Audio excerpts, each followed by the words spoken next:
చాలాసార్లు మన జీవితంలో మన లోపల భయంకరమైన తుఫానులు చెలరేగుతూ ఉంటాయి.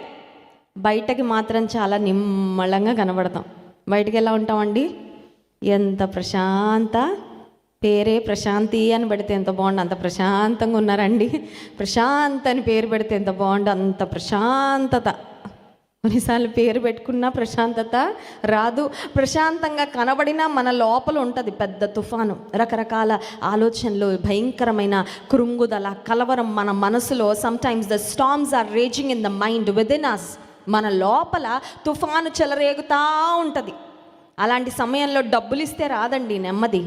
అలాంటి సమయంలో ఇంకేదో ఒక చీరో, లేకపోతే ఒక గిఫ్టో, ఒక వస్తువో, లేకపోతే ఏదో ఇస్తే రాదు సమాధానం. ఆ సమయంలో యేసయ్య సమాధానం ఇస్తే మాత్రమే మన హృదయంలో మనకి నెమ్మది కలుగుతుంది. దేవుని నామానికి మహిమ కలుగును గాక. హల్లెలూయా.